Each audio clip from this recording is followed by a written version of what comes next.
क्या होगा?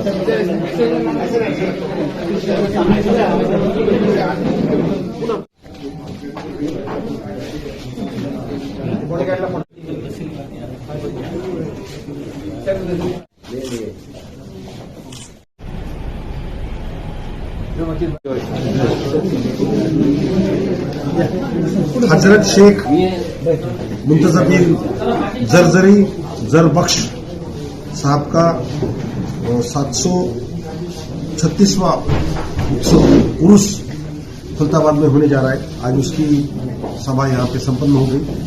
यह बैठक में सभी शासकीय गवर्नमेंट ऑफिसर थे, जिसमें एसपी साहब, मेरे आरडीसी, प्रांताधिकारी खुलताबाद, तहसीलदार, वहाँ के सीओ साहब और सभी कमेटी के सम्मानीय अध्यक्ष, उनके पदाधिकारी थे। ये जो उर्स शुरू हो रहा है वो 2 अक्टूबर से शुरू हो रहा है और इसमें 2 दिन ज्यादा वहाँ पे भीड़ होगी ऐसा अनुमान है। एक तो है 4 और 5 अक्टूबर और दूसरा है 9 और 10 अक्टूबर। उर्स को हर तरह की सुविधा देने के लिए आज जो बातें दरगाह कमेटी ने और उर्स कमेटी ने रखी उसके ऊपर प्रशासन गौर करेगा। जैसे कि रास्ते की सुविधा, लाइट की सुविधा, वहां पे मेडिकल एड की सुविधा, वहां से ट्रैफिक डाइवर्शन की सुविधा, जो हमारा उधर जाने वाला रास्ता है नेशनल हाईवे 752H, उसके बाजू से जो पेड़ आए हैं, ग्रास कटिंग की व्यवस्था, उसके बाद में सुलीभंजन टू प्रयोग का तालाब, ये रोड का रिपेयर, इस तरह के हर बात पे गौर किया गया।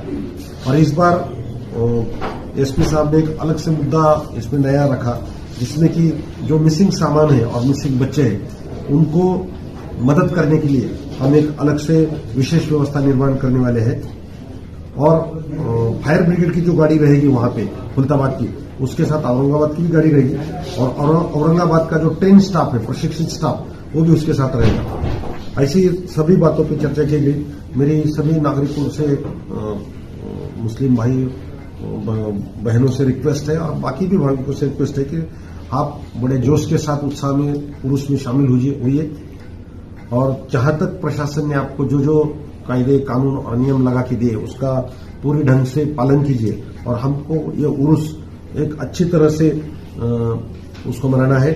एक शांतता, बोले तो पीसफुली उर्स हो गए, ऐसी एक अच्छी मिसाल हम इसमें कायम करेंगे। जो 2 तारीख से उर्स शुरू होगा वो लगभग 9 या 10 अक्टूबर को खत्म होगा। इसमें जो बाहर से भी लोग आएंगे उनका आवाजाही का पूरा प्रबंध किया जाएगा। बसेस पुख्ता मात्रा में रहेगी। बस इतनी आपसे रिक्वेस्ट है, तो सभी भाई और बहनों ने प्रशासन का सहयोग करें। धन्यवाद। खुलताबाद के उर्स के ताल्लुक से तो आप कमेटी के ये है पदाधिकारी है, तो क्या क्या इंतजाम वहाँ पर किए गए हैं? हजरत शेख मुंतजबीन जरजरी जरबख्श रहमतुल्लाह के 736वां सालाना उर्स मनाया जा रहा है, जिसकी जो है तो तैयारी जोरों शोरों से जारी है। आज कलेक्टर ऑफिस में जो है तो कलेक्टर साहब सुनील चौहान साहब की अध्यक्षता में मीटिंग रखी गई थी, जिसमें जो है तो रोड, पानी के मसाइल और लाइट के मसाइल, उसके ऊपर जो है तफसीली गुफ्तगू की गई और लोगों को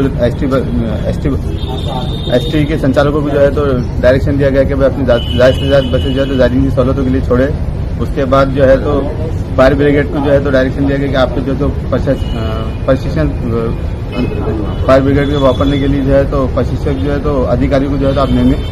और उसके बाद तमाम एसटी महामंडल की जो है तो अधिकारियों को भी डायरेक्शन दिया गया कि जिसमें ज्यादा से ज्यादा बसें छोड़े और आरोग्य सेवा को भी है तो इसमें तैनात किया गया। 2 साल से कोविड चालू था, अभी 2 साल के बाद जो उर्स हो रहा है, तो इस मौके पर आपका मतलब क्या रहा है? इससे पहले प्रतिबंध लगे हुए थे, अब प्रतिबंध नहीं है, मगर फिर भी कोविड का अपन पालन करते हुए चले गए। उसके लिए जो है तो ज्यादा मास्क और सैनिटाइजर का जो है तो इस्तेमाल करने की कोशिश करने लगाएंगे अपन जायरीनों को। और कलेक्टर साहब का जो डायरेक्शन दिए गए उसमें जो तो कोविड का एक स्टॉल लगा के रखेंगे मास्क और सैनिटाइजर के इस्तेमाल के लिए जायरीनों को। आपका नाम? मेरा नाम मोहम्मद है। पब्लिक को जायरीनों के लिए तो माशाल्लाह अच्छा इंतजाम है दरगाह के पास, और जायरीन भी जो है तो ज़ियारत के लिए जो तो ज़्यादा से ज़्यादा आ सकते हैं, ऐसा कोई कोविड का वो नहीं है। और अपने को जो है तो प्रिकॉशन लेना है। जैसा कलेक्टर साहब ने बताया, अपने को कोविड का भी थोड़ा ध्यान रखते हुए ज़्यादा रश ना हो। और बाकी की जो है तो सारी सुविधा हमने तो हॉस्पिटल की है, पुलिस बंदोबस्त है, हमारा जो दूसरा सफाई कर्मचारी है, पानी का सब काफ़ी बंदोबस्त हो गया। कलेक्टर साहब ने हमको क्लियरेशन दे दिया पूरा, और इंशाल्लाह आगे तो इंतजाम और अच्छे हो जाएंगे। कब वहाँ पर गर्दी होने वाली है, भीड़ होने वाली है? ये शुरू होगा 2 अक्टूबर से और 9 से 10 तक रहेगा। वैसे तो 15-20 दिन चलता है यूथ, लेकिन कम से कम ये हफ्ता भर ज्यादा रश रहेगा। इस ताल्लुक से कलेक्टर साहब ने आज मीटिंग रखे थे और इस मीटिंग में तकरीबन पूरे अफसरान थे, सभी महकमा जात के, पूरे सरकारी महकमा जात के अफसरान को, एसटी, बिजली वाले, पानी वाले, म्यूनसिपलिटी, एसडीएम साहब, तहसीलदार साहब और जितने भी सेक्शंस है सबको कलेक्टर साहब ने स्ट्रिक्ट ऑर्डर कर दिया है कि उसके दरमियान में आने वाले जायरीन को और स्थानिक जो नागरिक है इनको किसी प्रकार की किसी चीज की कोई तकलीफ ना हो। सांप काटने, कुत्ते काटने के इंजेक्शन के अलावा अपने फायर ब्रिगेड वगैरह का माकूल बंदोबस्त रखा जाए और जायरीन को कोई तकलीफ ना हो, इसका ख्याल रखा जाए। इस ताल्लुक से कलेक्टर साहब ने सभी महकमा जात को कहा है। हम जो है पूरी दरगाह कमेटी, तीनों दरगाह कमेटी हद कला, दरगाह कमेटी हद खुर्द, दरगाह कमेटी हद सुवम और उर्स मैनेजमेंट कमेटी की ओर से जिला अधिकारी साहब का धन्यवाद बोलते हैं कि उन्होंने हमारे कहने पर इमीडिएट बैठक रखाई और सभी लोगों को जो है तो इसमें बुलाकर आदेशित कर दिया है। इसलिए कि हिंदुस्तान भर से यहाँ पे भाविक आते हैं, जायरीन आते हैं। जाहिर बात है कि जब इतना बड़ा मजमुआ होता है तो उसका बंदोबस्त आसान काम नहीं होता, लेकिन हर साल की तरह इस साल सभी अफसरान ने जो है कोशिश करने के वादा किया है। दरगाह कमेटी का क्या अहम रोल है? दरगाह कमेटी ही ये सब करवाती है। ये मैनेजमेंट जो है इसमें दरगाह कमेटी का मुशायरा वगैरह कब है वहाँ पर? मुशायरा वगैरह का 7 तारीख को मुशायरा है और उसका टाइम टेबल जो है तो हमारी दरगाह कमेटी और उस कमेटी ने जारी कर दिया है। तीनों दरगाह कमेटी का बड़ा अहम रोल रहता। अंदर के जितने इंतजाम रहते वो लोग करते और जितनी धार्मिक जो विधि रहती है वो पूरी दरगाह कमेटी करती। प्रशासन सिर्फ बंदोबस्त के अंदर रहता, लेकिन प्रशासन का भी बड़ा अहम रोल रहता ताकि अमन अमान कायम रहे, आरोग्य को धोखा निर्माण न हो।